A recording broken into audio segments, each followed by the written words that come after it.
Good afternoon and welcome to the Real Talk Show. Yeah, Josiah was here. He's hiding under the table. Do you not want to? Oh, you can knock yourself out with that one. It doesn't work. So, welcome to Real Talk.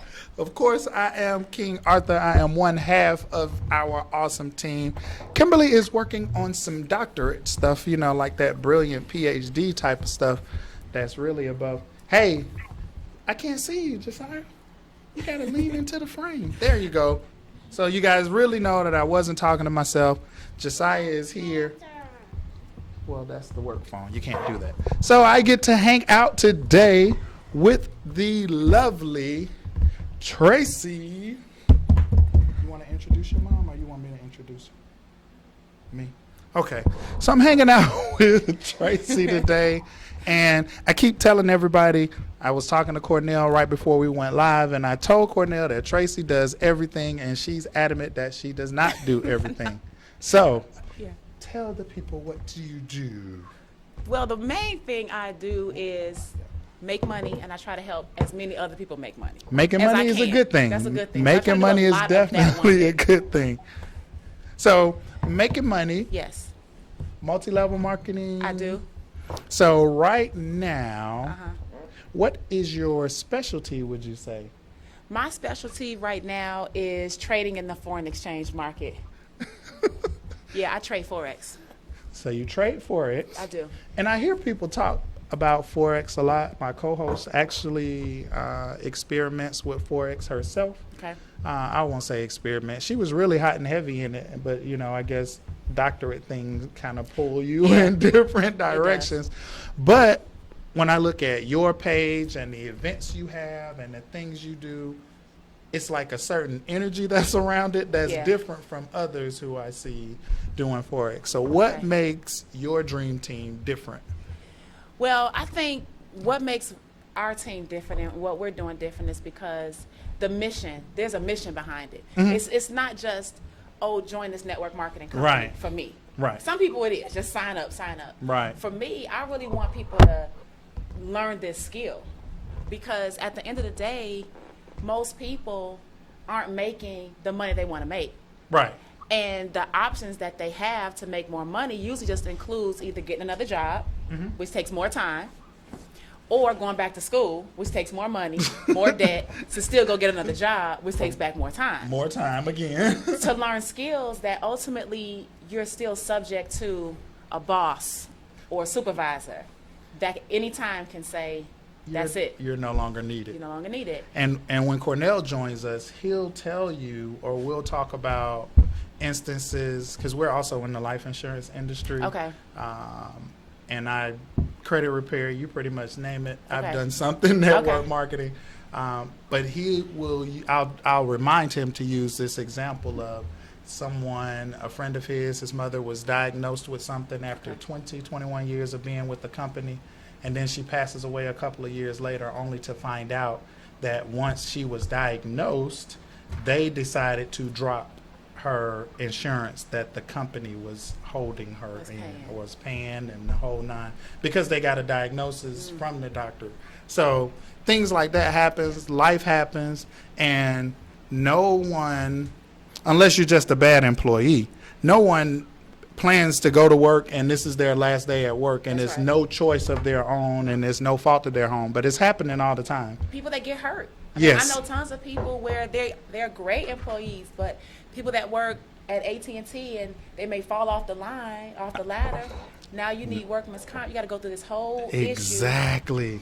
But if you knew something that allowed you to make money from your phone, from your computer, as long as you had a Wi-Fi signal, in your own spare time, and which I won't say spare time, because if you put spare time into something, you're going to get like spare time type results. I'll agree with you on that one. And, you know, in the beginning, you do have to have a level of focus and commitment. That's with anything. You learn something new, you've got to focus in on it. But it's like riding a bike. Once you know how to do it, you don't have to do it for a couple of years.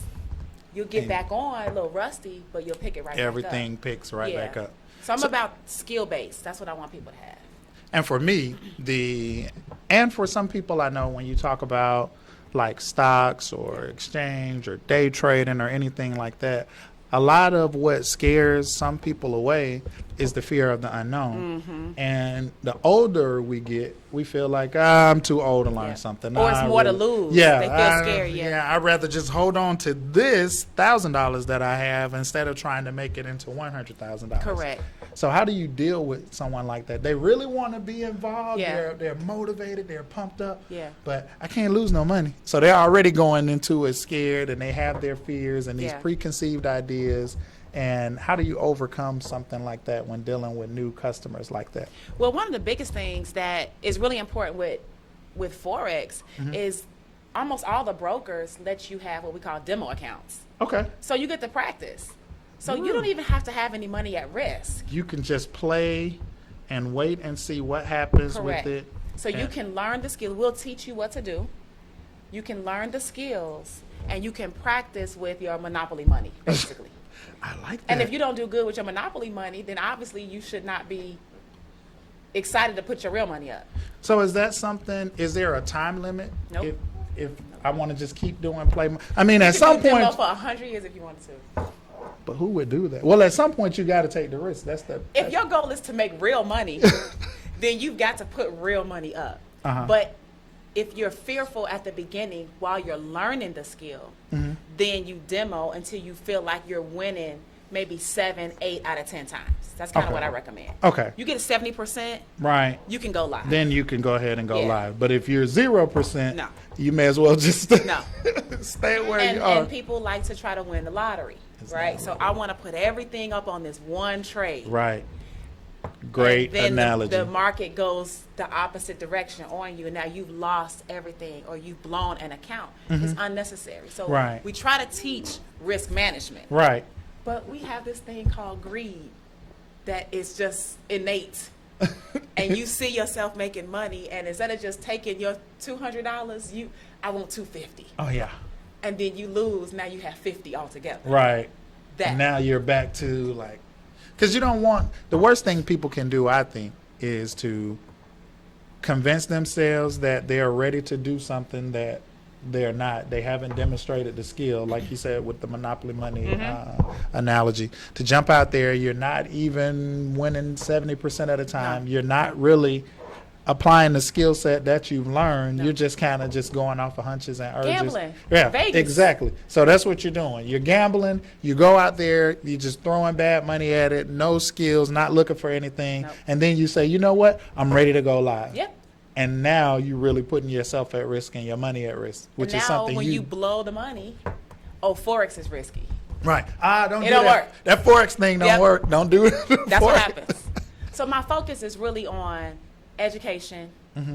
We have different things where we will, provide signals, and we'll try to give people trades or help them to see simple setups and trades so they can take them and win as they're learning.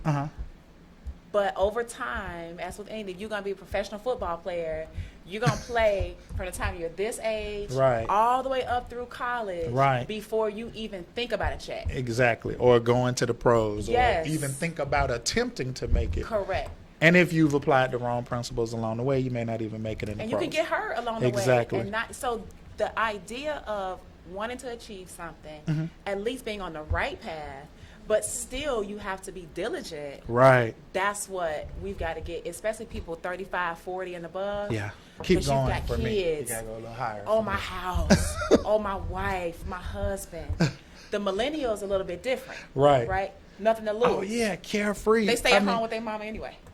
It's nothing for them to take a risk. Not all of them. And that's why, for most of them, they'll take risk. And that's why I think so many multimillionaires are made and they're much younger now because they're not as hesitant as we are or as we were. Yes. Because some of us were raised to be hesitant. No, you just go to this job and you work and you save your money. Don't go blow your money on all that crazy stuff. Which is what my mom taught me. Exactly. I wasn't a big spender, but I knew how to save. Right. So I made a lot of money in real estate, made a lot of money in network marketing, and I just saved. Didn't really invest. Make the money work for you. Yes. So then when things happen in life, Right. everybody has challenges. Right. All I knew how to do was go to my piggy bank Right. and spend. And just keep pulling Yes. from my savings, which And then is when that's getting empty- lower and lower. Right. What do? Right. So, at 40 years old, it's like now I have to figure out Right. Let's how do I take regroup. the money I have and help it to grow. It's got to go to work. I Right. don't want to work no more. Exactly. I agree with you 100%. But that's one of the things that we do or that we don't do. And I used to tell and I guess now I've probably been doing Legal Shield for about 14 years now. Mm-hmm. So, and having done Legal Shield for that long, and I would tell people at the meetings, you're going to be in here, you're going to be so excited, Yeah. and you're going to be charged and energized, and you're going to go right to one of your broke friends and say, hey, I just heard about this opportunity. And your broke friend who doesn't have anything is going to say, that doesn't work. Mm-mm. And you're going to say, yeah, you're probably right. Because Right. you're in that mindset that I can't risk anything. Mm-hmm. I don't want to lose anything. Mm-hmm. And so it just depends on who you surround yourself with. True. If you're the smart, and Cornell and I joke about this all the time, if you're the smartest person in your circle, then that's a Time to problem. upgrade. If people are always coming to you for answers, it's okay for them to come to you sometimes, but you should still have, your circle should involve people smarter than you, That's people right. on your level, That's people right. who you're helping to come up. But that's what we find ourselves trapped in. But you Or know- we don't want to put any work in it, and we expect it to materialize. Which is weird. Right. Because you'll work for 30 years and still have nothing materialized. Absolutely nothing. You haven't made $10,000 a month on your job. Right. But now you start a business where the opportunity at least exists. Right. And you expect for that to happen your first 60 days. Haven't put any work into No. it. I'm doing it. I'm going to be successful. I'm in it. Right. I signed up. Hadn't applied anything, hadn't done anything. Yeah. But that happens so often, though. That happens often where people just sign up for stuff and then they sit there Mm-hmm. and they don't move and they don't do anything else and they're just there. And I find that happens a lot more in home-based business. Yeah. Brick and mortar business owners Oh, yeah. don't think like that. Because they know if they don't work, they don't eat. You basically. have to rent that space. You got rent coming. You have inventory. You have whatever materials you need inside of your store. Mm-hmm. All of that, water, bathroom, electricity, you have to pay all of that overhead, whether you sell one dress Exactly. or one shoe Or nothing. or nothing. You still. Employees, they want their money, Right. whether they have made any sales that day, unless they're on commission, Right. or not.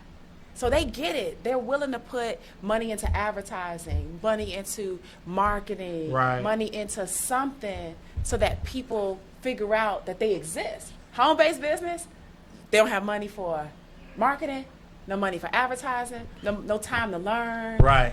Can't go to the meeting, can't watch the video, Right. can't understand the 3-minute video. Okay, well, Yeah. And why am I not making money? Right. Again? And that's their exact thought process.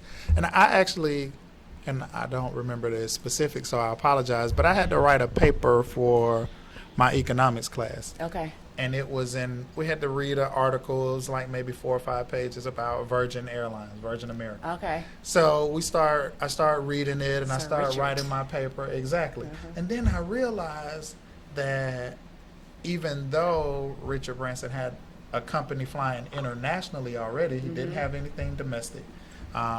But when he started, he decided, I'm going to buy all brand new airplanes.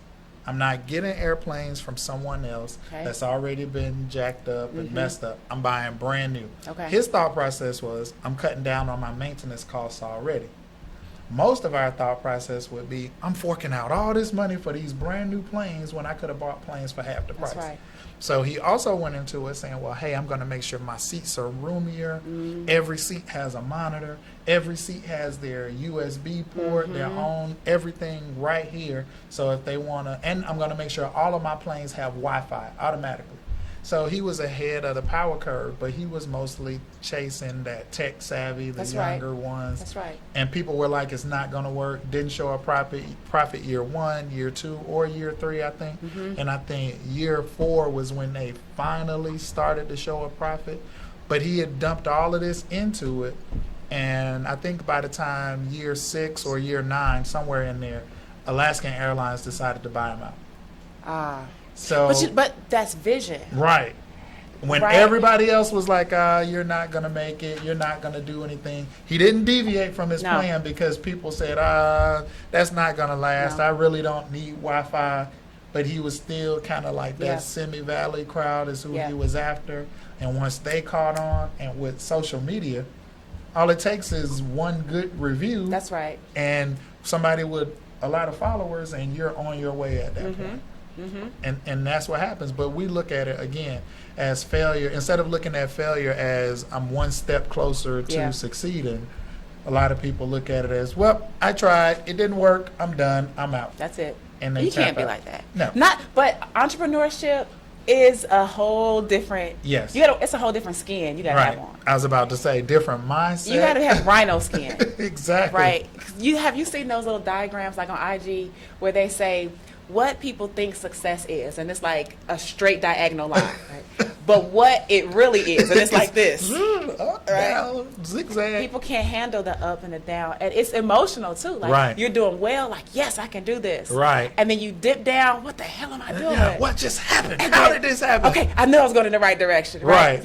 I gotta quit. I can't. Right. This isn't for me. This isn't for me. But you have to be in it for the long haul. Even Colonel Sanders with KFC, I think he was over 60 before he even had the right recipe and what was successful. Yep. When most people would have given up 30, 40 years prior to that instead of continuing to push. It was a lady I was looking at on, she was one of the elders in Black Panther. One of the elders. And I was reading something where she started her acting career at the age of 80. Wow. She started at 80. And she landed that Black Panther role as the elder of, Black Panther, whatever. I think it was his grandmother or something like this. Right. But she started at 80. Wow. You want to be an actor or an actress, you got to do something to go Never gave up. Never gave up. Never gave up. You know what? I think I could do it. I'm older now. Let me look for older roles. Looking for older roles. Wow. Simple. So it's not too late for me to be an actor. You hear that, Ned? It's not too late. I'm going somewhere. Tyler Perry Studios. Here I come. I'm doing something. I just don't know what. You good, Josiah? Josiah's in his own world. Yeah. He has a video game now.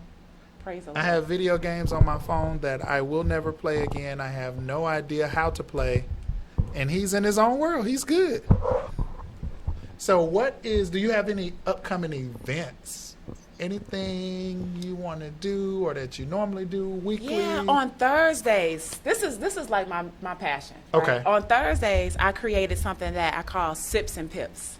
I saw that. Did you see that? I saw that. So it's for like the grown and sexy amateur trader. Okay. Right. So we have wine, and we go over Forex strategies. It's a live environment. People come out. They can ask questions.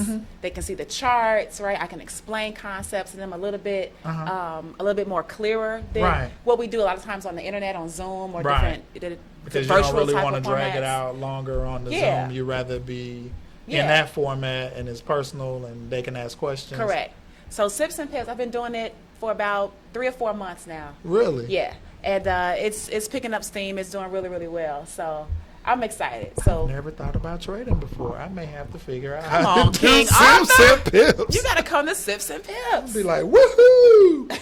I'm sipping. I have no idea what else I'm doing. That's what we have a limit, right? What can I say it's a limit?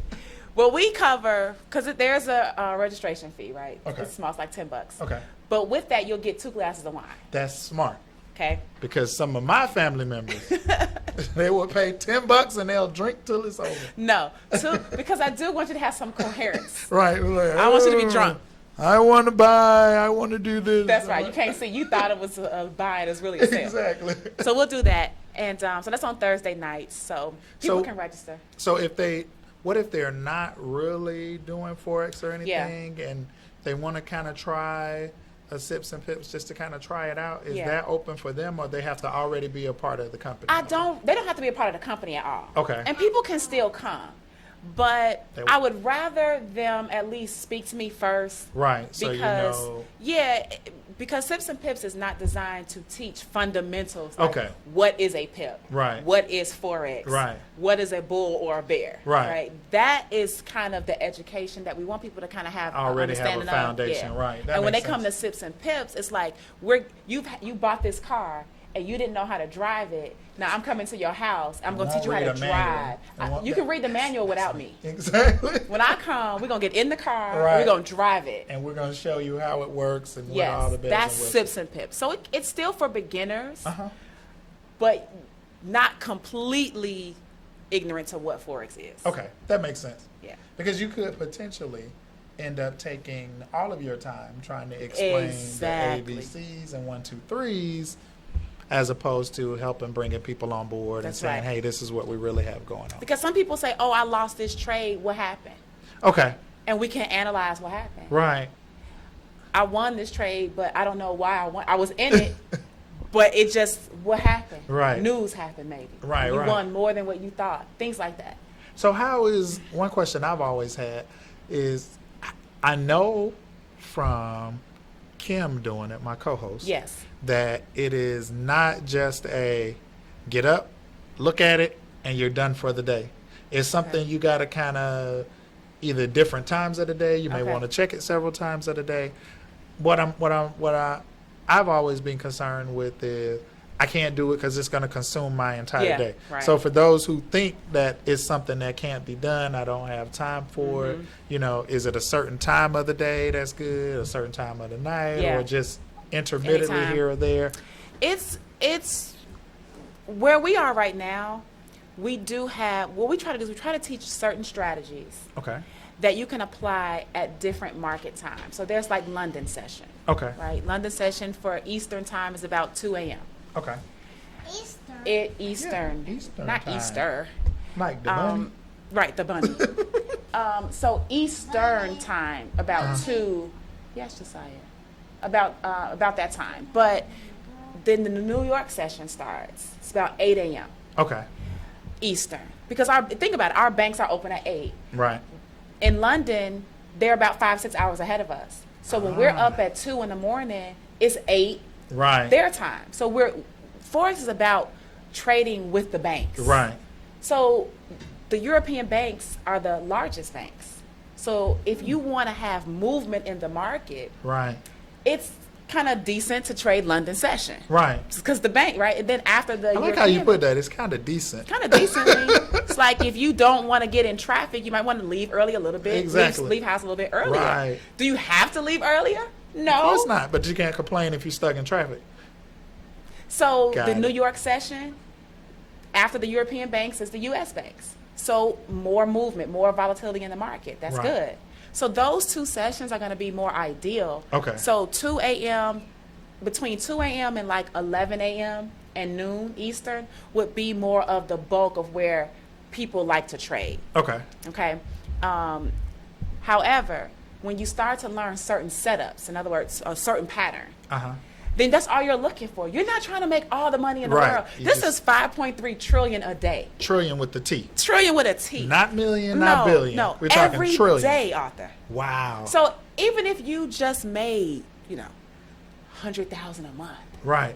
you're not putting a dent in Into this market. Trillion is That- 5 plus you know what I'm trillion. saying? So Wow. ultimately, you're looking for 1 or 2 types of setups, and once you train your eye to see that same thing over and over and over, then you can mark your charts up to help you identify whether that pattern is happening. You can set alerts. You can do different things.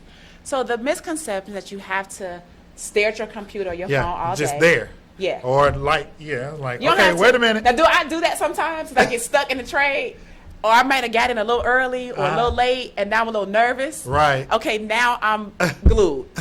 But that's not what has to happen. Right. Right. So that fear of let me just Yeah. sit here, I can't do anything, I can't do anything. Yeah. And so what you do is you might set your trade up, and so you'll say, okay, this is where I'm going to get in. And then you'll say, this is where I want to get out, where I want to take my profit. Uh-huh. And if the trade goes the opposite direction, take me out right here. This is my max loss Okay. threshold. And you can set those You can parameters set that however ahead you of want time. So you could come to the show, you could be in the trade, Trade could be doing what it's doing, Uh-huh. and it either going to hit your take profit or it's going to hit your stop loss. And either way, you should be okay. Right. Because if it hits your stop loss, you should have already determined that if I lose this amount, I can sleep at night. I'm good. I'm good. I won't be, oh, Lord, I lost But all people my like to set money. stop losses. They want to try to watch the trade all day. Yeah. Just set the risk. Right. They're scared to lose. Right. I like that, though. Set your risk. Go on with your set the life. risk. I'm gonna Set the risk. Y'all set the risk. Set the risk. So I think Cornell is still on. He's still on that. Cornell. We're going to see if we can't pop him up in the box. What's going on, young man? What's going on, man? Great conversation, man. Great conversation. No, we're talking about. Thank you for sharing that information. I know. Did you know 5 point, what was it? 3 trillion 5.3 trillion trillion with a a day. T. a day. Wow. We're in the wrong. Stocks are mindset. about 30-something billion a day. Everybody knows about stocks. Right. But that's still really, really small. Right. We're talking about global currency, not U.S.-based companies. Hi, Cornell. You heard him? Homie. Josiah, what's up? He's playing He said, what is it? My name is not Josiah, it's Josiah. Josiah. Juh, with an A. Okay. Oh, I'm sorry. He's like, I'm sorry. I like as he plays the video game as if he's multitasking. Oh, yeah. He was like, let me grab that mic. Exactly. So 5.3 trillion Yeah. a day. A day. And people have that out there that they can do, that they can use, and they still aren't protecting it. You know, Cornell and I, of course, we're always talking about the life insurance aspect of it, because my life insurance experience growing up was the insurance man or policy man, whatever Yeah. they called him. He walk around with his little That's right. book. That's right. And he knock on your door, you give him some money, and somebody dies, and you find out they had just enough to pay for the funeral. Right.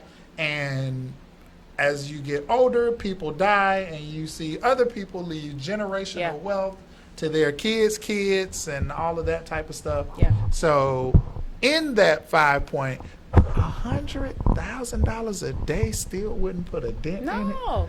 That's Listen, that's just there's stuck a in guy. my head that There's a if I guy. made $100,000 a day. There's a guy, right? He's probably about 50-something. Okay. He lives in Florida. I did an interview with him. Okay. Because I was like, this guy isn't real. He This can't guy's exist. real. He can't exist, right? So I heard about him. He learned how to trade, started learning 2017. Okay. That's when I started learning. Wow. Okay. 2017. That's So just 2 years. ago. Okay.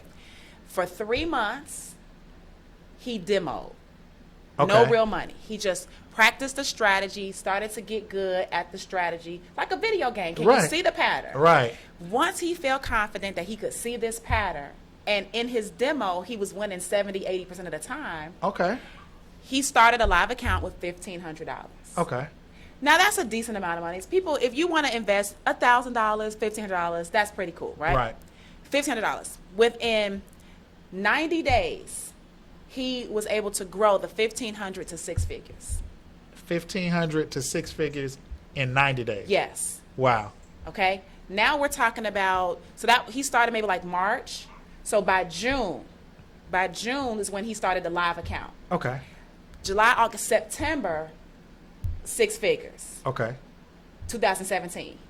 December 2017, he was able to grow that to 7 figures. Wow. Okay.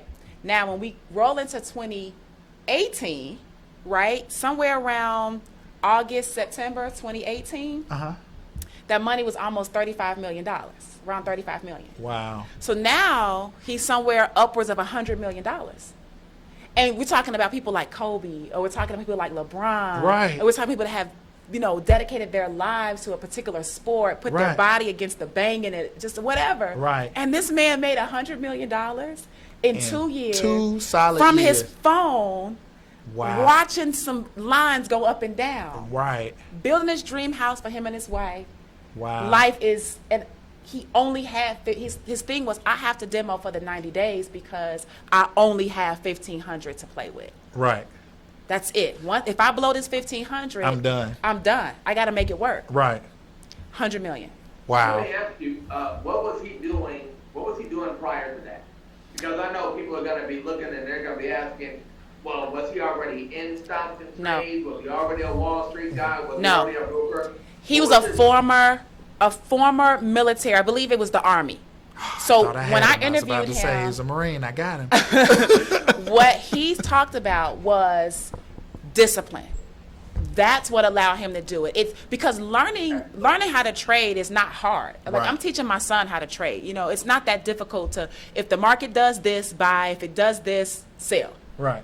People's problem is the ability to continuously follow the same play in the playbook, even if you get intercepted. Right. That's the problem. Still got to stick with the script. Still got to Stick go with with the the play. script. And the discipline that he had with, if I could win 7, 8 out of 10 times, that means even if I lose 3 times or 2 times, I'm still gonna follow the play. So wait. Wow. Some people lose 2 times and they want to abandon the play That's it. Yeah, and go abort. find another play. Abort. Abort mission, abort. Yeah, It's discipline. funny because, you know, we're talking about all of our interests. Rosalind Bishop is joining on too. I know you can't see her yet. You can't see Raj yet, but can you hear us, Raj? I can hear you. I can see you as well. All right, so we're gonna bring Raj on in a few minutes. Okay, there you go. Okay. We got you. We saw Roz. All right, so here's something, Okay. you know, in network marketing. Is Tracey correct? Yes. She said something earlier, and then we'll talk about you. All right, Arthur, you need to grab that mic right quick. I got you. I'm with you. So here's one thing that we talk about. This man committed 90 days. He was committed, absolutely. He was going to follow the play, follow the system. Right. 90 days. He was going to learn the system. He was going to educate himself, because outside of him just watching what was being done with these trades, he also had to educate himself on how this industry worked. Right. I think what people fail to realize, especially when you're talking about spread, is that you have the ability to earn income anywhere on the planet. Yes. Anywhere on the planet, like you're talking about what's trading in countries that you've never heard about. You don't even know what the abbreviations mean. Exactly. Yeah, this is how much it costs, this is how much I can buy it for, this is how much I can sell it. And the ability to do that from your phone is a game changer. The Yes. other thing is, you know, when he talked about the discipline, in every network marketing company, people always, you know, like you said, Tracey, people want results in 30 days. They really want results in 2 weeks. That's Exactly. right. Yesterday. They haven't even gotten their affiliate link Exactly. proper, and they're ready to. Right, but they can't commit to making a list. They can't commit to talking to their friends. They can't commit to talking to family members. They can't commit to going to a training class once a week for 2 hours, but they have no problem getting in the car and driving an hour in traffic to work to make $15 an hour, $25 an hour. Right. If And you a look, place they don't like, a place they'll never get a raise, or their last raise was 78 cents after 11 years of service. Correct. You know, but they have all these demands on you, trying to provide them another opportunity. And what I realized is there are people that have that career employee mindset, and they are stuck in that career employee mindset. They have the fear of rejection or the fear of failure, and we all know that those are the 2 things that will kill anyone's dream. exactly. You're worried about somebody else who has a 9-to-5 job making $20 an hour. You're worried about their opinion of you because you're doing something that's going to empower your family. And one of the things when I talked to Arthur and with Rob, one thing we have to do is you have to have that rhino skin. That's correct. That's You it. gotta understand that people watch Jesus raise people from the dead, and they still doubted him. Right. They watched Jesus walk on water, they still doubted him. Still doubted. Thousands of people with a couple of fish and some bread, and they still doubted him. And I think what's got me so much more confident in my business is that I'm not really worried about what people think about what I'm offering them, because I know having legal protection through Legal Shield is a game changer. It's better to have it than not to have it. Right. And I also know that with life insurance, the number of people that are underinsured and undereducated when it comes to these services, I think definitely contribute to the fact that they're not getting it. Like the fact that people feel like they can get at their job and $250,000 is good. They feel like it's good because they think that if somebody gave them a check for $250,000, that their spouse would be okay. Right. And a guy who was a manager at a hotel said, "Hey man, yeah, something happened to me. My wife get 250 bands," and he was like smiling and stuff. Why are you happy about that? That's right. It was. I mean, let me tell you. I went from thinking I'm gonna recruit this guy. He's kind of smart. I'm gonna recruit this guy. Tear into him right now. Right. Let's go ahead and deal with this now. Let's nip this in the bud. 250 game. Yeah, we got a couple kids. He's a manager over at Verizon. I said, "How old are your kids?" He was like 3 and 5. "You want me to go to college?" "Yeah." "How much that cost?" $30,000, $40,000. I said, "A year." Exactly. Hello. In 20 years, it's gonna cost them $100,000 a piece. Let's take your 250. Let's subtract that 200,000. Now, what your wife gonna do with 50 grand? Exactly. And that's if she doesn't touch it. Until then. She's gonna be working in 20 years. She's still gonna be working selling cell phones at Verizon. Right. And let's hope that the cost of living doesn't go up, but that's not gonna happen either. That's 11% a year. Yeah, we know cost of living goes up. We know that if your money isn't earning 3 to 4% interest a year, that the inflation is going to wipe out your money. And that's another thing that people don't understand. If there's people that make $50,000 and 4 or 5 years later, they're still making $50,000 and they can't figure out what's happened to their money. Yeah. Because if you're not True. getting a raise to at least match or outpace inflation, you're losing money every year. So the year 50,000, the next year you lost 3%. The year after that you lost another 3%. The year after that you lose another 3%. Right. Everything you're buying costs more. Taxes go up. So in 5 years you're really not making 50,000. You're making 38,000. Yeah. You're making 40,000. Yeah. Right. But Right. your employer ain't telling you that. Your employer is telling you, "Hey, we're gonna give you an extra 2 days off of vacation time." Woo! See, and that's the power of what we're doing is we've got to help people understand that the money that you do have is not really the problem. Right. It's what you're doing with the money Right. that you already have or Right. what you're not doing with it. And so if you've got your money in a savings account and the bank is going to pay you less than 1%, Yes. okay, $1,000, and you get $8 Exactly. profit or interest at the end of the year, that's got to be a clue. Right. Right. But what if you could take that same $1,000 and what if you could make, I mean, we're not even talking about a large amount, Right. but what if we just helped you to grow that 1% a month? Right. What if you could just do what the bank was doing over You're a year? still going to outpace And the you're bank. still going to outpace the bank, and Yes. you're still going to outpace inflation because now you're compounding your money. Right. And the banks, you can best believe the bank is taking your money, your $1,000, and they're invested it in several Forex. different avenues. They're putting it in the world economy. And, That's exactly and correct. they're making a killing and paying you peanuts while they're that's why the banks have the largest buildings of any city you go Right. to. The tallest buildings are owned by banks. Absolutely, always will be. With our money. Well, I was about to without say- our money, I was the about- bank has nothing. With Like, the it's money we've biggest- never seen, That's right. just our part that we put in there and can't touch. We fuel this thief. Yeah. I should say. Yeah, that I love the way she said that. We fuel the thief.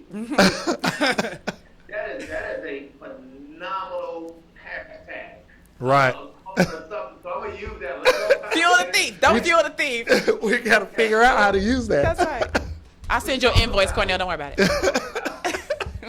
We talk about the power of things that the black community has. Uh-huh. So you gotta wonder, around the holidays or when we watch the release of these new Jordans or LeBron shoes and stuff, when we see these mass of people trying to buy these shoes, the reason they're doing that is because the shoe companies have placed the value on you wearing the brand of this shoe. Right. If you wear this, remember the show with Bow Wow, Like Mike? Yep. Yeah. The whole premise of the show was if you had these shoes, Yeah. Oh, yes. you would play better basketball. So these right. companies understand that if we advertise in the black community about these $200 tennis shoe. Right. Basketball, that the majority of these kids would buy them. Now, if you flip over to the other side, you know who the white community is spending $200 on running shoes. Now, why is that? Because the majority of them prefer walking and running. A majority of them, the people buying those shoes are also adults that can afford it, that have disposable income. Right. But in the black community, you're targeting these parents, and you're really targeting these kids because these kids feel like they have to They have, these have shoes. to have Yeah, it. They yeah. can't live Yeah. without them. Absolutely. And then the parents feel like these kids are their only hope to really get out of the hood, to really change their zip code, to go from a low income to a middle class neighborhood. These parents have all their hope. And man, if my kid goes to play basketball, if my kid can get to this college, Right. if my daughter can play baseball or football. So they know that by marketing these $200 shoes to an adult, through the children, that they're gonna get them to spend that money in the world economy. And it's so bad because we see it happening in the United States so much, but we don't see it like that in other places. Because in other places in the country, you're not gonna see Nike commercials in India. You ain't gonna see it in Bosnia. Exactly. And You ain't gonna Bosnia. see it in Rwanda. Exactly. But we see it here, and I tell people it's about social engineering and programming. That's right. If you watch tennis, the commercials that you're gonna see, MetLife, Yes. Network Life, Yeah. Rolex, Mercedes-Benz. But then you look at our shows, what do we have everybody watching? You're watching baseball or basketball, you're going to see Kia, you'll see Hyundai, then you're going to see McDonald's, Going back to school. Exactly. going back to school. Get your degree. To work for somebody. That's right. People really have to understand that they're sharing with us what they want us to buy. Yeah. And the other community is showing that they're watching what they want them to buy. So while they're promoting to the European or white market on investing and long-term saving, what they're showing to us is just go buy our stuff. Yeah. Right. And everything that they have us buying is losing value every single day. Yeah. And one of the things I wanted to say before we bring Roz in, because I'm going to switch places here, is, Arthur, me, you, and Roz were at the book signing. Yeah. Providing love with Dr. Rosalind Bishop, who I love to call Dr. Roz. Dr. Ross. Dr. Roz. And I met Roz almost 3 years ago through Maggie Ken and Jonathan Fleming. I met with her right before the kids went to school. It must have been July or August. And it really, what I experienced at her house really changed my mindset about life insurance. Because while everybody was panicking the month before school about where to go buy school clothes, the money they don't have that they got to spend for shopping, like it's crazy that people know school starts the same time every year. And it's And a then frenzy. The issue.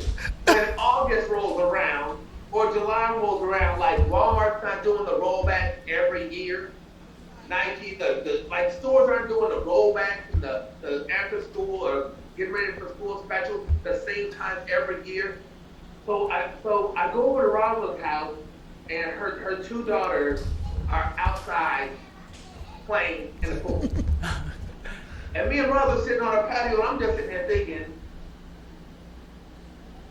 there are people that I know are stressed and frustrated about getting ready for school. And Roz said, "Oh, we took care of that a long time ago." Wow.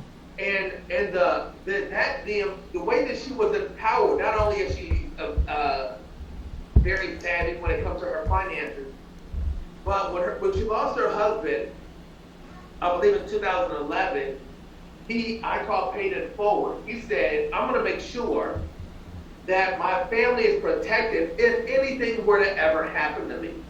And if we could get more people to understand that, look, we cannot predict when we're going to get sick, when we're going to get injured, or when we're going to die. But the only thing that we can do is put a plan of protection in place so that our family would be okay if something like that happened. And when I sat there with Rosalind, that was one of the first policies I wrote. I got to see how relaxed she was. Right. Stress-free. Yeah. Because her husband took the responsibility of making sure that his wife and his kids were going to be okay, not knowing that his life would be cut short only about 3 or 4 months later. Wow. So with that being said, Rosalind and I have become like brother and sister. Over the past 3 years, we have a wonderful relationship. Her story, and Arthur, is absolutely incredible. Yes. She's part of our clique, our Southside clique. Yes. Oh, y'all got a click, huh? Yeah, we got a click. Y'all got a click. Let me find out. You got a clique out here. But Rosalind, I talked to Rosalind about a year ago about getting her life insurance because I felt like her story was going to empower people, and it was going to educate people about the things that could actually happen. Right.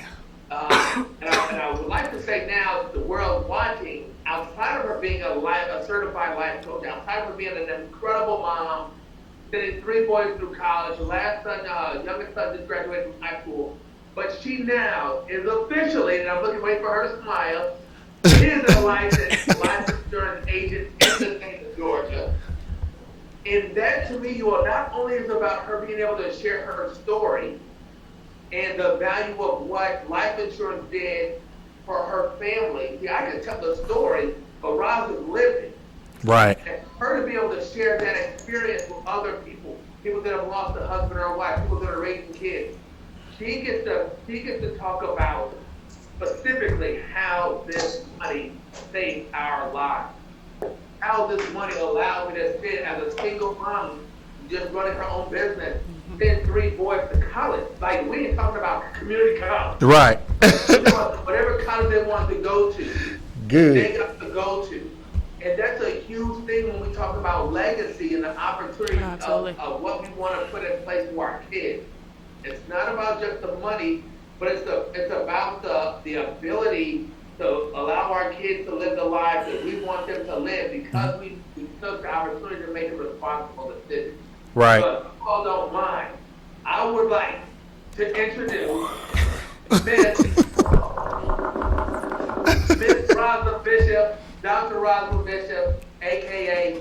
Dr. Roz. I know we're going to switch from me to Roz. Let's do this. Hello, Dr. Roz. Welcome.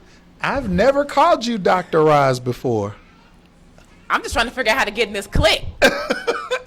We got you. We got you. You got me. We You got me in the you. click. We Okay. got you. We gonna put I like you to be in the wealth click. I need to be in the wealth click. Got you. Hey, the well click. Look, I got Cornell. There I you gotta go. watch Cornell. Yeah, Look, you're gonna have to send him an invoice I'm about twice. to send him. Yeah, Yeah. sound bites around here. All right, let me know when y'all can switch and put Roz up there. Yep, we don't see her. Are you there, Roz? Can you hear us? We can't hear you. Your phone may be muted. Yep. Yeah, we saw her on the screen briefly, and then she vanished. Poof. Give her a second to get her in there. Yep. That's the devil. He doesn't want the world to know. Oh, so Tracey, since you're there, let me do this. Hey, Arthur, what date are you taking that test? He thinks he's putting me on the spot. He's not. What test? He's not my state exam. Oh, yeah, If I state don't, if I'm here next weekend, I'm taking it next weekend, and that'll be my Father's Day gift to myself. Okay. And if not that weekend, it will definitely be on the 22nd. That's Saturday before the show on the 23rd. Boom! I put it out so there. next weekend is Father's Okay. Day. Yep. Next So, weekend is look, Father's if we Day. can't get- If you can't get to Father's Day, so Tracey, you part of the clique. All right, now we're part. Hey, She's- Tracey is the key to exposing our people to that $5.3 trillion. Listen. I know 5.3 trillion. I gotta hang out with Tracey. I gotta get my You know what I'm piece saying? of that pie.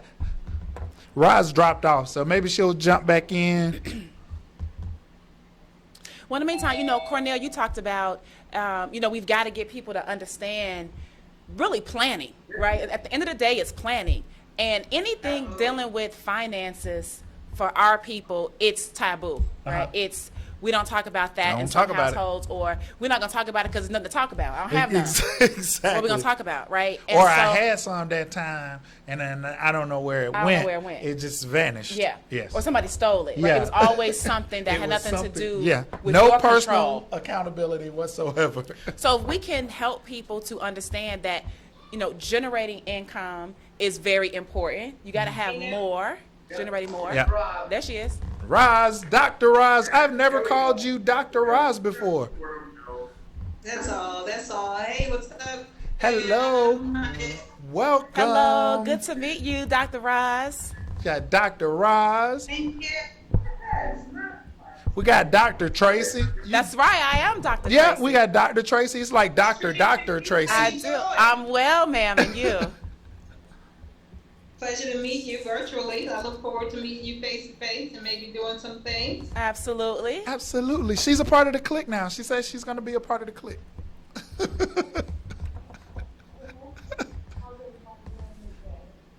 I can't hear you now. You're a little muffled. No? Yep. I heard you when you said no. All right. There you go. We got you. All right. Try. I don't know what happened, but my phone overheated, and so I had to do a couple of things that I know how to do. I like that. I like that. I'll tell you offline. So I believe Cornell just introduced me, and so I'm really excited to be on the show. Yes. I actually did the show once before with the whole crew from Abiding Love, 17 authors. Yes. 17 All shows. 17 authors in the studio. It's never been done before. Yes, it has. Yes, it has. Yes, now. It's done. There you So, go. I'm just excited to be here on the platform again, just sharing a little bit about my story Yes. and my journey and how I got to where I am now, which is not even halfway to my destiny. But I'm going to keep on going. Every morning that you wake up, you just keep on going. You keep on stepping. Absolutely. So November 30th, 2011, very long story short, November 30th, 2011, my husband was on his way home from work. He called and he was like, "Hey babe, I'm 10 minutes away. I'm getting on 675. I said, "Okay, cool. Do you want me to make you some coffee?" So he was like, "Yeah." I was like, "All right." So I made the coffee, and this was in the morning, I think about 9:30ish in the morning, the night shift. Okay. So I made the coffee. We had just had our 5th child, Grace, who was just 30 days old at the time. Wow. And some time passed, about an hour passed. He was 10 minutes away, remember? Right. An hour passed, no day. And then 2 hours passed, no days. So I fell asleep actually on the bed next to the baby. And then I woke up and I realized it was 3 hours later and I still hadn't heard from him. And then at about in the 4th hour, I would say, I got a call from one of our tenants in one of our properties. And she said, "Hey, there's cops all over the place here. They're looking for Dave." I'm like, "Looking for Dave? What are they looking for him for? I'm looking for him too." And so, long story short, one of the officers ended up calling me because I provided my number for him to call me directly. And he did. And he said, "There's been an accident and need you to get to the hospital as soon as you can." I said, "Okay." I'm right up the street. We had just bought our dream home 3 months earlier. Okay. And so my husband's dream home, actually, 3 months earlier. So it just so happened to be down the street from the hospital, from our local hospital. And so got to the hospital, told them who I was. You'd have to read the book to really understand what took place on that particular day at that particular moment. But shortly after, found out that my husband didn't make it. So it was an officer that actually told me, I was like, "Where's my husband? Where's my husband? Can I go see him? Can I go see him?" I really didn't want to see him, but I needed to see him. The officer, he was just kind of procrastinating. And I'm like, "Listen." So then the Brooklyn came out of me. And I was like, "Yo, where's my husband?" You know? And so just try to bring a little bit of humor to the story. Right. It's heartbreaking. Right. You know? And so he did tell me that my husband didn't make it. I was like, he didn't make what? Like, what was he supposed to be making? You mean to tell me that he's dead? 39 years old? Wow. Kidding me? Wow. And so that was the case. And so I woke up the next day, no husband of 18 years, and 5 children. Wow. My oldest at the time was 17, still in high school, I believe in the 11th grade. And I can't remember the ages back then, but everybody today is now 25, 22, 18 tomorrow, Wow. 10, and Grace, the baby, who was 30 days old, she's now going on 8. So it's been a long journey, and what came out of that was, you know, I learned the importance. My husband did. We always had life insurance through his job, but just much as Cornell mentioned, my husband's best friend is like, I believe 80 years old at the time. He was an old soul, so he hung out with older people. And this friend of his said, "Hey, dude, if you're gonna keep on having babies like this, you're gonna need to. How much life insurance do you have?" And whatever we had was not enough for this wise elderly man. And he said, "Listen, you're gonna keep on having babies. You need much more life insurance than this." And so my husband obeyed, and he increased his life insurance policy. Wow. And it wasn't even a year later that my husband passed in the accident. Wow. So it's just, I don't know, like Cornell talks about the story about the girls being by the pool and how we just like live this chill life. And yeah, just graduated my son from Morehouse last year. Oh, Should have been this year, 2019. His loans would have been paid off. But I know if he was in that class. Okay. yeah, Mr. Smith. Yeah. But that wasn't the case. That was 2019 graduate blessings. And so my son graduated from Morehouse in 28. I have one at Georgia State and another one actually getting ready to go to Georgia State. Wow. And I don't know where we would be today if my husband did not, if a wise old man didn't tell my husband what he did, and my husband listened. I don't know where the children and I would be. Now, I will say it wasn't a whole lot of money, because I know a whole lot of money, right? But it was enough. It was a seed. Mm-hmm. It was a seed that was planted for children and I to figure it out over 7, almost 8 years now. Mm-hmm. Right.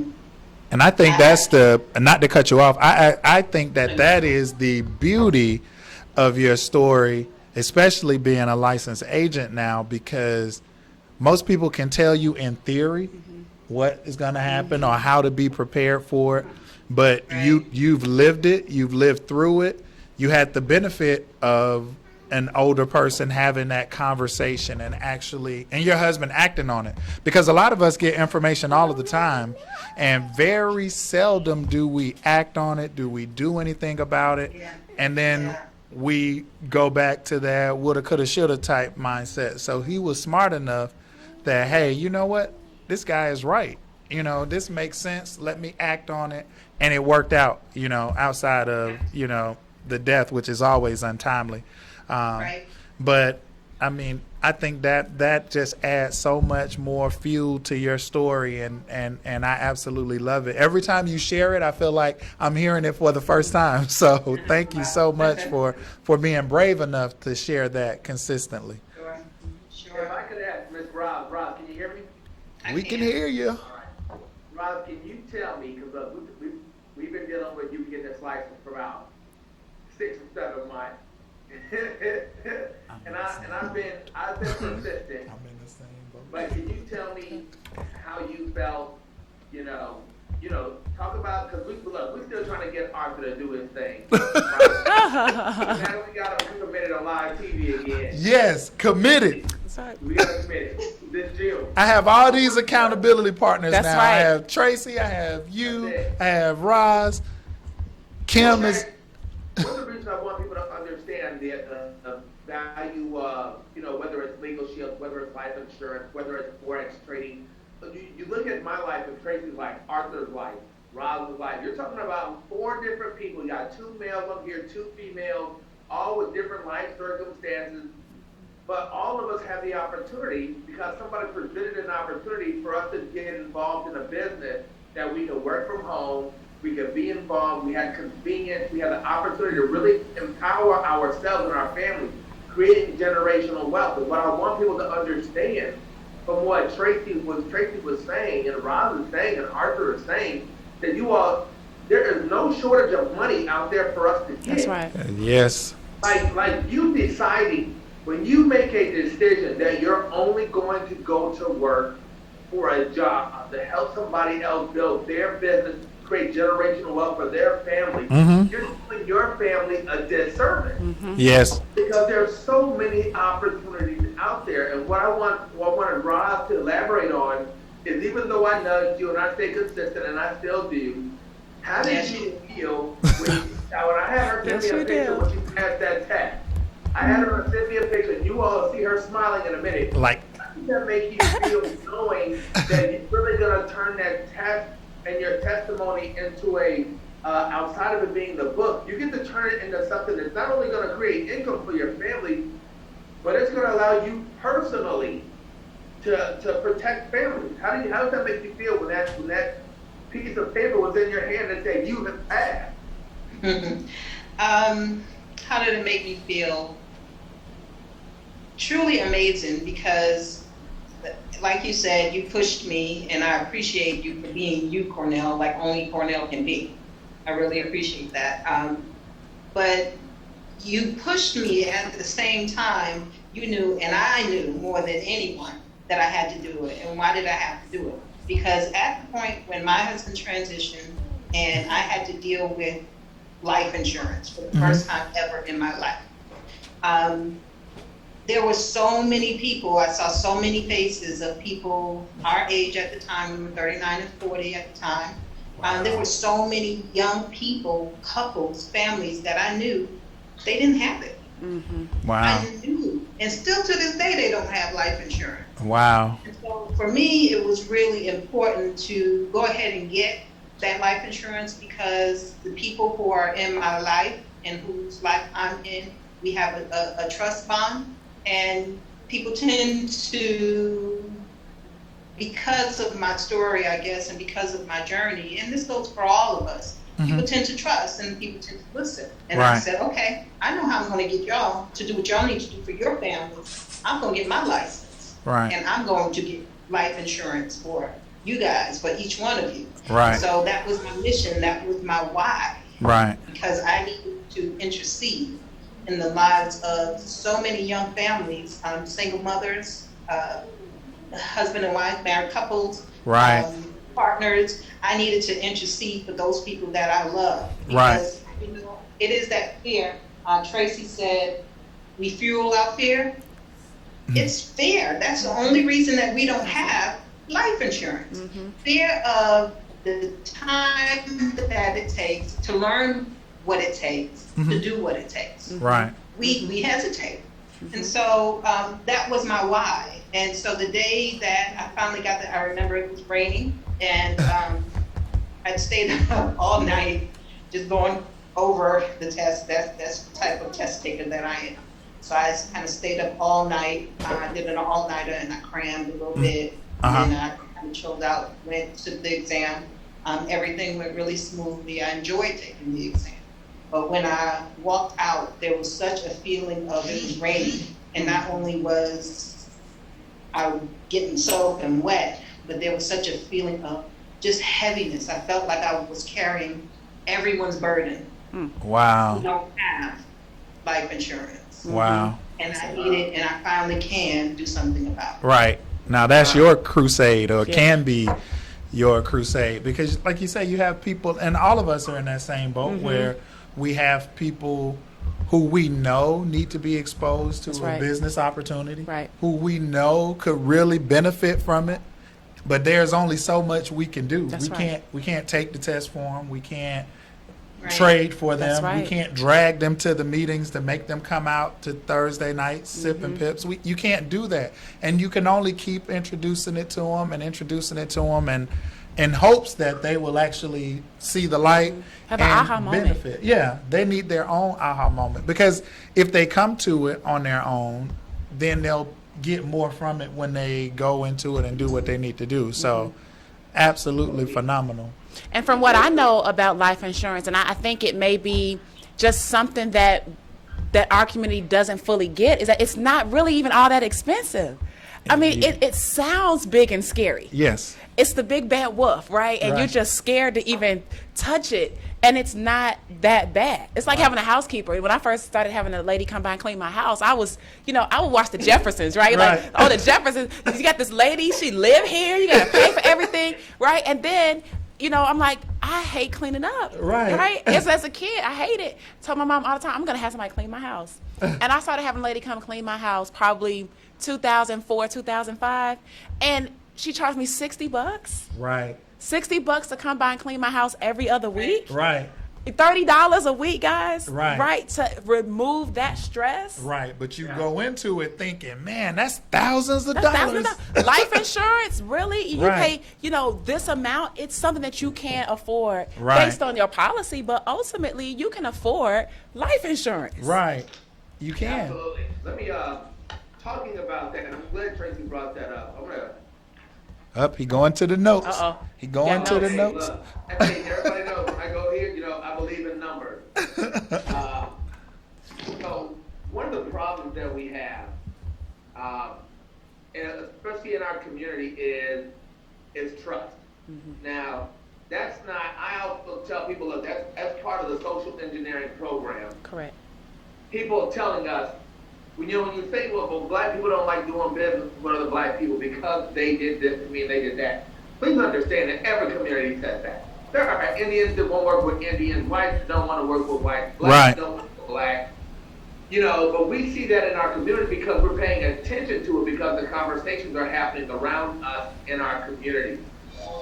Look, one of the things that I love and why I really pushed Roz to get her license was because, life insurance has been an industry that's been dominated by old white men.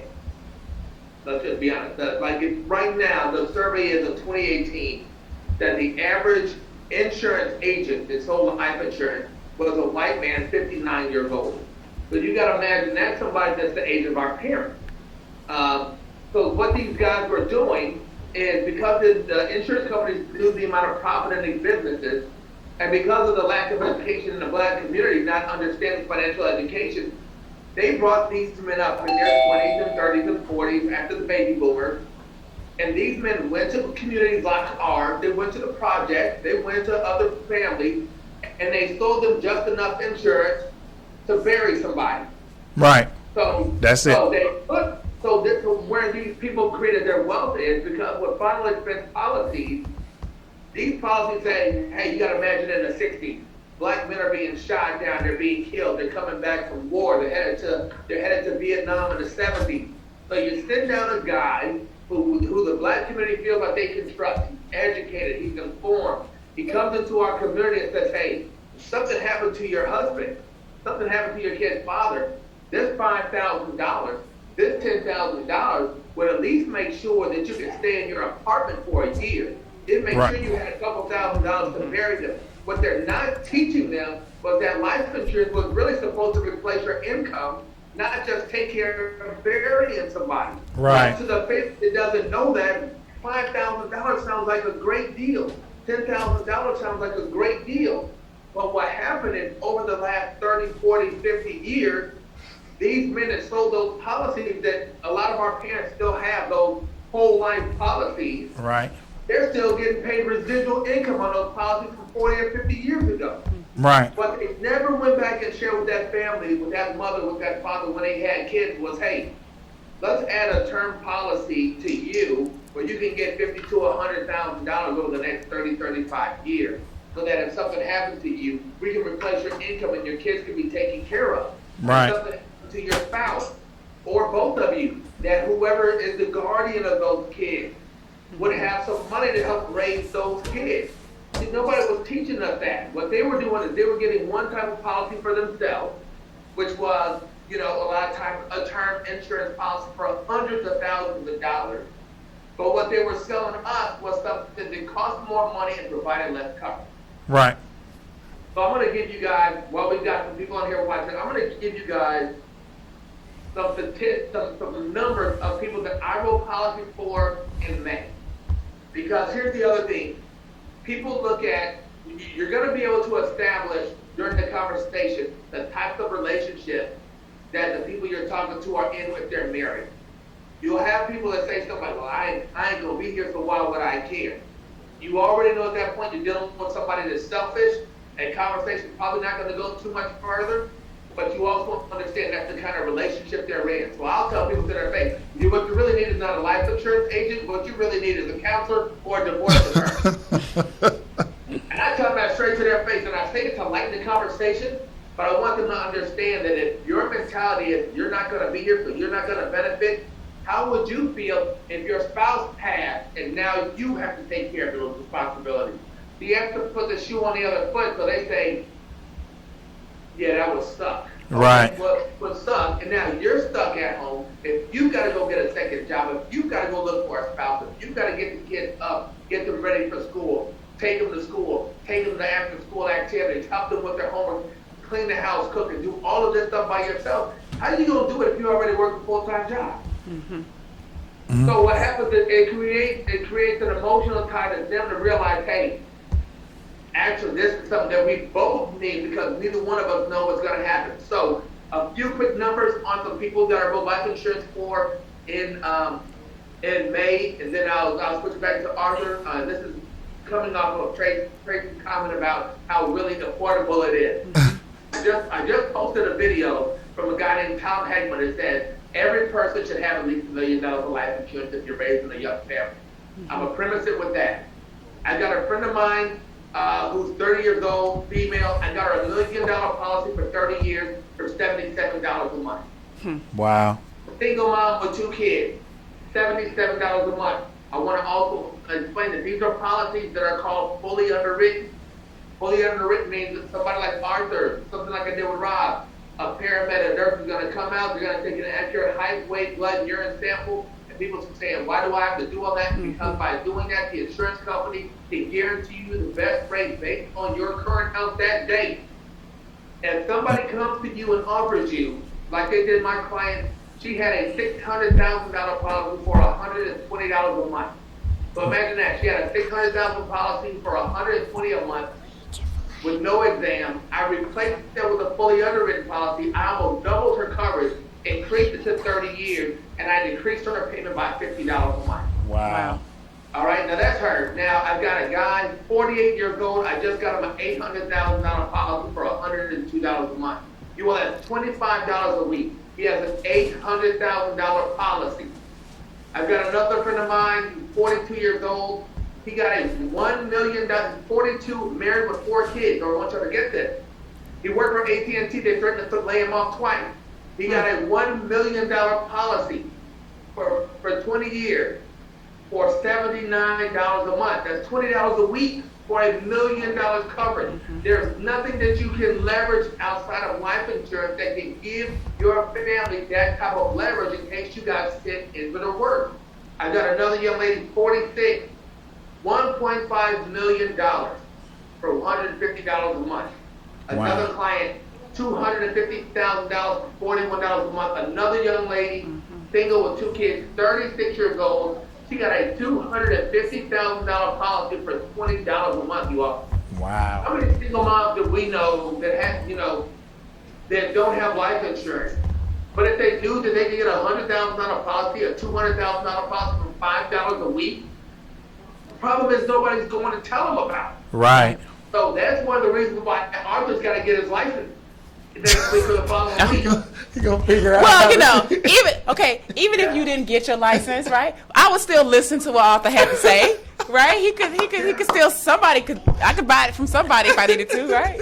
Hey, look, and I'm gonna use Arthur as an example. Arthur, Trying to take some of the pressure off y'all. Exactly, I know. Thanks for helping me out. When I introduced Arthur to the business, I think that with what Arthur has now, we tripled the coverage that he had. We tripled the coverage that he had because we wanted to replace his income for at least the next 20 years. And what I want people to understand is life insurance protects your earning power over a lifetime.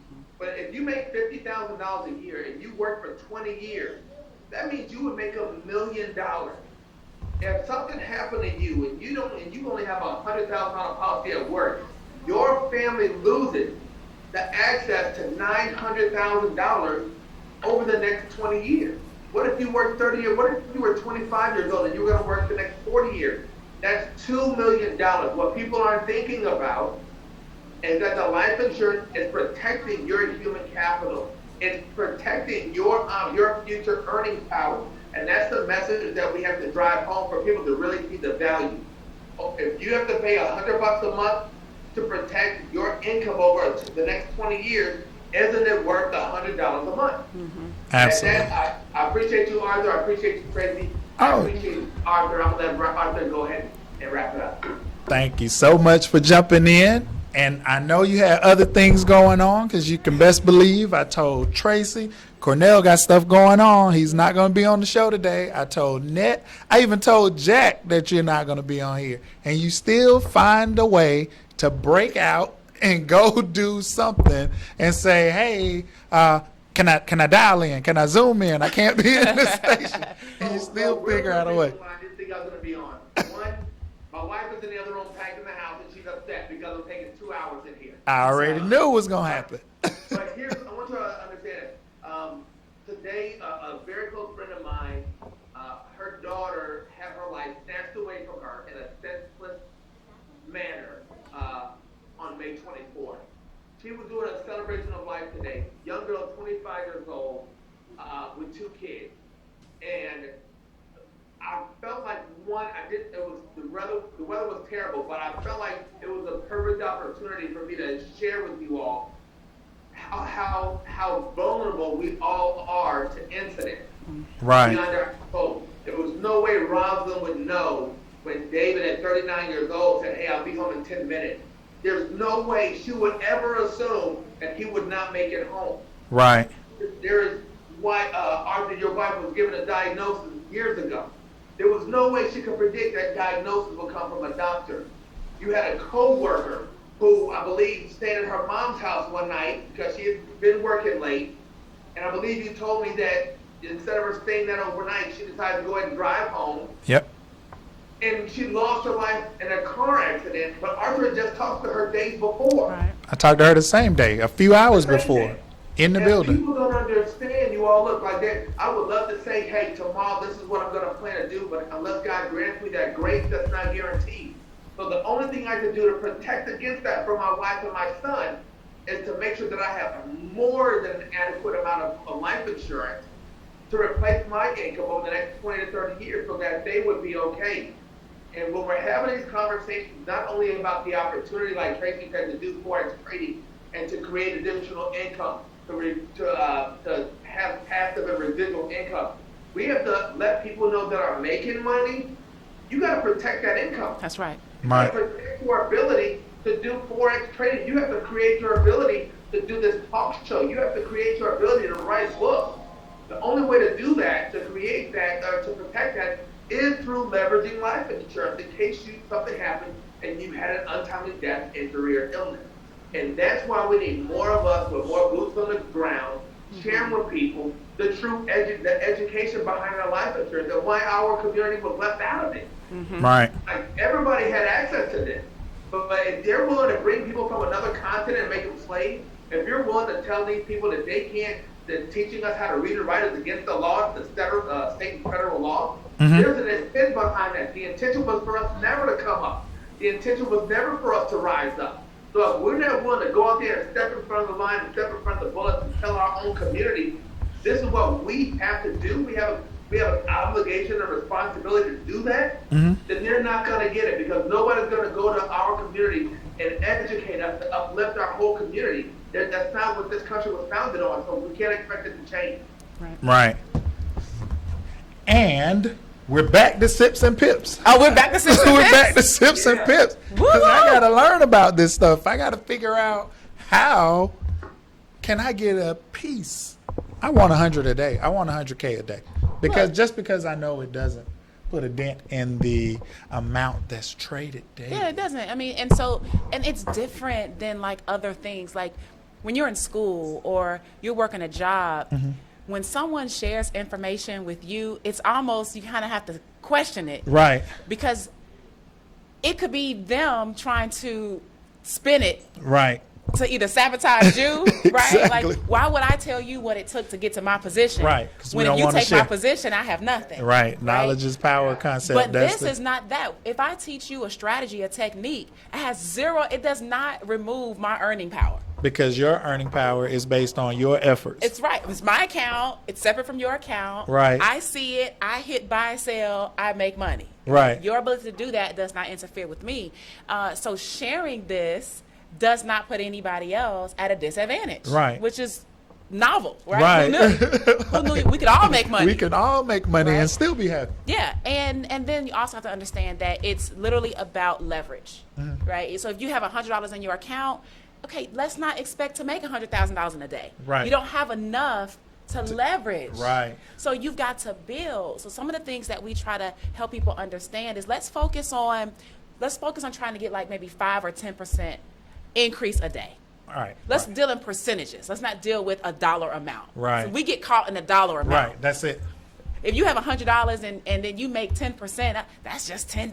Yeah, Okay, but you're not making 10% a day in nothing. Nothing. Nowhere, The ever. bank is never going to pay you They're 10%. not, your 401k isn't giving you that. Exactly. There's zero that you have. So your ability to take your money and make 10% a day, 5% a day. I was about to say, if you do that a day and do that every day, even if you mess it up and do it for half the week, we'll say you do it for 3 days instead of 4 days, that 10%, now you're making 10% of 110. That's right. Now you're making Compound 10%. it. Exactly. It keeps and adding. Then, yeah. Absolutely. And that's what we've got to, Cornell, you talked about, the information wasn't really shared with our communities and things of that sort. In Forex, this was not even available to people maybe about 12, 15 years ago. Not the common folk. This is new Right. in reference to the average person. It's an old industry. Obviously, the U.S. dollar, the Japanese yen, all that, Mexican peso, it's been around for a long time. Right. But you had to have a $3 million net worth to even play the game. Wow. And then you had to have Wow. 100,000 liquid cash Wow. to fund your account. Wow. Then somebody had to teach you how to do it. Robert Kiyosaki has a program right now. I mean, second to real estate, Forex is Robert Kiyosaki's Really? thing, all right? 50 grand to learn how to trade Forex. So you had to have 3 million net worth. That means you already had to have some money. Yeah, you in Some money business already. sense. Exactly. You had to have 100 grand liquid to put in your account, and then you had to pay 50 at least For somebody to teach you how to do it. Wow. Now it's open to the average person. Right. You can get started with $10 in your account, right? You can learn for $225, $160 a month, which is like $2,000 for the whole year, Right. and have the opportunity to share it with somebody if you wanted to. You Right. don't have to. That's with this network marketing thing. People get caught up in that. It's like, Look, I got to build a team. Yeah, I got to you get know, this. you I know. got to get this. you make your money. The guy was telling me that made $100 million. He's like makes $2,000, $5,000 a month from the network marketing side. Right. That's that's chump change. That's Right. McDonald's money. Exactly. Right? It's not his deal. So the whole goal is leverage, build up, understand percentages versus dollar amounts, and then the mindset of growth. We can help. We can help with that. I absolutely love it. I'm telling you. And I mean, this entire show, we've talked about everything financial. Yeah. Whether it's That's what we need. life insurance, whether it's trading, and every time we do this, we peel back different layers of the onion, so to speak. We talk about things we don't know, or I learn something every time. That's why I absolutely love doing it. But I definitely want to thank you guys. Thank you, Tracey, Absolutely. for stretching out to make it here in the Thanks for studio having me. with me and bringing she brought the family. That's right. She brought her daughter. That's right. She brought her son. And she was like, nothing's going to stop me from getting there. I was like, hey, we can just cancel the show Yeah. because Cornell can't make it. She's like, nope, I'm on it. I'm That's there. right. That's right. And she was here. So thank you. Thank Roz for zooming in. Cornell, even taking the time out of your day knowing that you were doing the memorial service thing and still just to jump in there and share that knowledge and expertise with us. I absolutely love you guys and thank you for making Real Talk real talk. So with that being the case, I'm not even going to say a date because the next time you guys see me, I will have my license. There you go. Cornell doesn't have to There you go, put me Cornell. on the spot again. I'm going to have it. It's going to be done. And this is for Josiah. There you go. It's going to be done. Hey, I want to talk to Tracey sometime also about Forex. Sure, Yeah, brother. absolutely. We all gotta get together. We gotta, Ron said, we gotta put together like a mastermind clique. Yes. We gotta put together, because people don't understand the power of network marketing. And like you said, the real money doesn't come necessarily from the network marketing. It comes from the services that we provide. Correct. Right. And the people you meet, your actual network, your people you're meeting and how you grow being around other people. Yes, absolutely. So I appreciate you all. Thank you so much. And I'm glad I was able to jump on today. Oh, thank you so much. And with that being the case, we are signing out and we will see you guys next time. Bye, guys. Shout out to my wife. Thank you, Trish. Thank you, Noah. That's right. Don't forget, kill don't him. forget. Don't kill him, Trish. Don't kill him. I'm gonna go pack some stuff. All right, y'all. All right.